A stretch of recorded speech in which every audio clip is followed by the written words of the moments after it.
Olá, Adri chegou. Eu vou falar para vocês sobre identificação, né? Com quem você se identifica? Você conhece os personagens que contam ali na Bíblia? Fala sobre vários personagens, né? Abraão, sobre Noé, sobre Moisés. E hoje foi me pedido uma tarefa para fazer em um grupo sobre identificação, com quem eu me identifico. E eu gostei tanto dessa tarefa que eu resolvi compartilhar também aqui com vocês.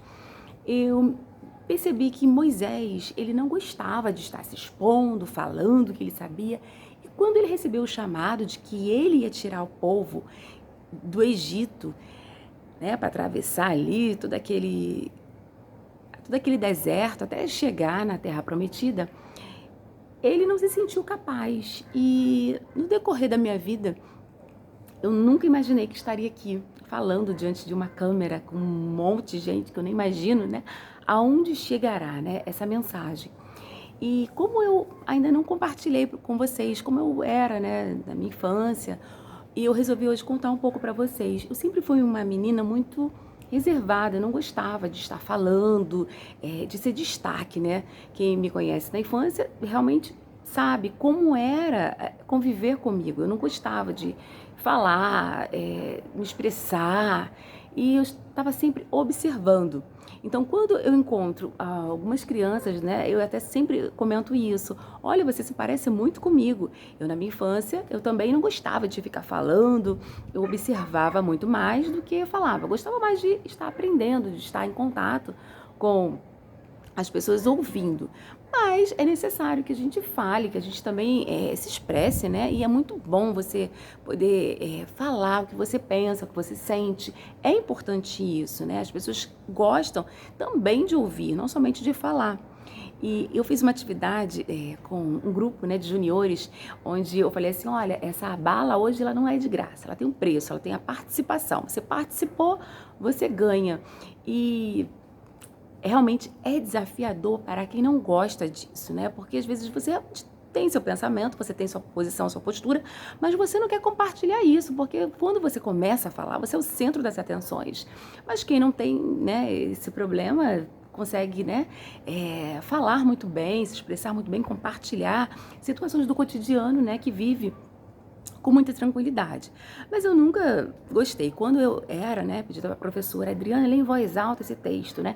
E realmente existe esse exercício, né, para saber se você está lendo corretamente, né, como você está entendendo a pontuação. E eu não gostava, mas era inevitável que o momento iria chegar a minha vez e eu precisava falar, né?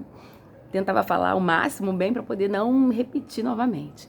E assim foi o decorrer da minha vida. Quando cresci, participava de educação física, tinha o handball, e eu não gostava, né, de ser destaque, eu ficava sempre quietinha, sempre era realmente a última escolhida.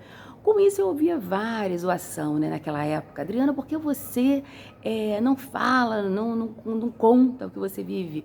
Como sabia que eu ia para a igreja, sempre diziam isso. Ah, deve ser porque você é de igreja, você não gosta de falar, seus pais não deixam, né? Tudo você não pode, tudo é pecado. Mas na verdade não era isso, porque eu percebi que as pessoas sempre estavam avaliando, sempre estava com alguma crítica. E como eu não queria ouvir aquilo, eu acabava não falando, não compartilhando aquilo que eu tinha, o meu pensamento, o que eu achava a respeito daquilo que estava sendo colocado. Teve um dia muito interessante que a professora, ela percebeu onde que as meninas, né, daquele grupo, né, daquela equipe, estava realmente zoando, falando mal, mas eu ficava sempre na minha, sempre me posicionando em silêncio, sempre em silêncio, observando tudo, mas não revidava aqueles insultos, né? E como sobrou algumas medalhas, né, ela foi e falou isso, eu vou dar aqui, isso eu nunca mais esqueci, eu vou dar aqui para uma menina que, ela, apesar de ter escutado muitas coisas, ela não revidou, né? Também não insultou, ela ficou na dela. Então é para que vocês sirvam de exemplo. Então, nem sempre realmente você ficar em silêncio é algo que vai ofender o outro ou que você realmente tem que fazer. Não, tudo tem seu devido tempo. Chegou um momento onde, com 15 anos, eu resolvi falar para crianças, compartilhar o meu conhecimento, porque eu tive professoras na igreja que compartilharam seu conhecimento. E como eu sempre gostei muito de criança, eu com 15 anos resolvi falar também para um grupo de crianças. E foi desafiador, claro, né, eu ter que falar, mas criança eu sempre percebi que é muito sincero, não tá te avaliando, não tá te criticando, pelo contrário. Ela tem sede de conhecimento, ela quer aprender. Eu sempre fiquei muito bem, né, à vontade com as crianças. Mas com o decorrer do tempo eu fui convidada para falar para adultos. E isso foi muito mais difícil porque eu me senti como Moisés. Eu sou capaz de falar, né? Em Êxodo capítulo 3, vocês vão ver esse trecho que Moisés fala isso para Deus. Eu vou ter que falar com o faraó, eu que vou, né, tirar o povo lá do Egito.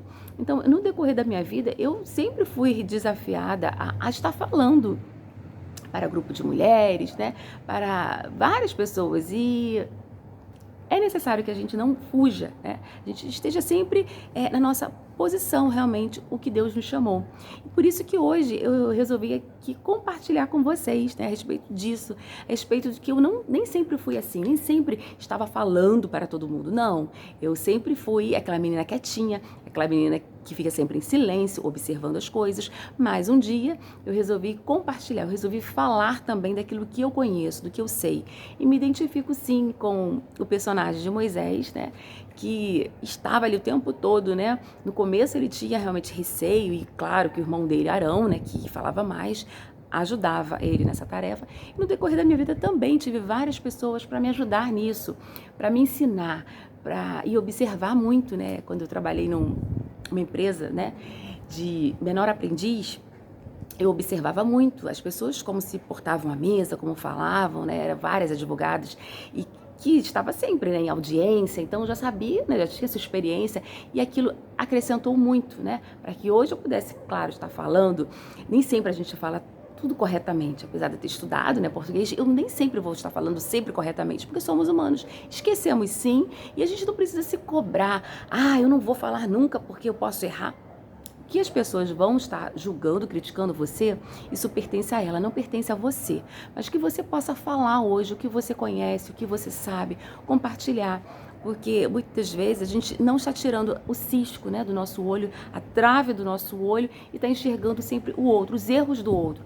Não, não faça isso, não fique julgando o outro, olhe para dentro de si, porque quando nós corrigimos os nossos erros, a gente consegue enxergar o do outro e quando ele nos perguntar, claro, você tem condição de explicar, você tem condição de direcionar para onde ele deve ir. Claro, se te solicitar uma ajuda, se te pedir, né? Porque não é bom que você saia falando, dizendo, olha, tem que ser dessa forma. Não, não faça isso, porque você vai arrumar confusão para a sua vida. Então, que você realmente olhe para dentro de si, perceba seus erros, perceba suas dificuldades e aprenda com quem sabe. Tente andar sempre junto com alguém. É assim que diz na palavra de Deus, né? Quando estiverem 2 ou 3, né, em meu nome, né, eu estarei com vocês. E é isso, é você compartilhar com alguém, estar sempre junto com alguém, porque quando alguém tiver alguma dúvida, você pode auxiliar. Quando você tiver uma dúvida, você pode ter auxílio de alguém. Na nossa vida é assim, a gente vai, né, muito mais longe, né, com alguém, na companhia de alguém. E claro que sozinho você pode fazer muito mais rápido, mas não vai ser daquela forma. Você não vai conseguir tão longe se você tiver a companhia de alguém para te orientar, para te ajudar. Vamos, faça desse jeito, eu já consegui dessa não deu certo. É importante, é sempre válido que você faça isso. E não tem esse hábito, né, de julgar. Algo muito interessante, né? Ontem eu estava perguntando porque às vezes a gente comete certos erros por conta de ser induzido por aquilo. Você não deve jurar pelo céu, jurar por alguém. Quantas vezes eu lembro de falar assim, eu juro, sei lá, pela minha mãe, juro por... Não faça isso, porque o que você precisa fazer é dar sua palavra, né? Sim, sim ou não, não. Então vou pensar, ainda não tenho a resposta, mas não diga algo que a pessoa queira ouvir. Eu não acredito em você, então você jura? Não, você não precisa jurar, você precisa dar sua palavra. Então todos esses ensinamentos estão na Bíblia, estão na palavra de Deus, que é a verdade, né? Inspirada por Deus. Então que você possa sentir desejo, sentir vontade de aprender cada dia mais, né? A viver como falam ali no sermão do Monte, né? Em Mateus capítulo 5, 6 e 7, tem tantos ensinamentos e não é cansativo, né? O que me chamou muita atenção nesse sermão é que no final as pessoas não estavam ali cansadas, elas estavam maravilhadas com tudo aquilo que elas ouviram, né? É muito bom você aprender, né? É muito bom você aprender porque agora você se sente capaz de ensinar alguém. Não faça desse jeito, assim é melhor, da melhor forma que você pode fazer. Então, se você gostou desse vídeo, curta, compartilhe, coloque lá nas suas redes sociais e comente, coloque aqui uma sugestão para que eu possa providenciar o próximo vídeo com a sua sugestão e até posso citar seu nome, dizendo que estou fazendo esse vídeo, que você me deu essa sugestão. Tá bom? Até a próxima. Um beijo.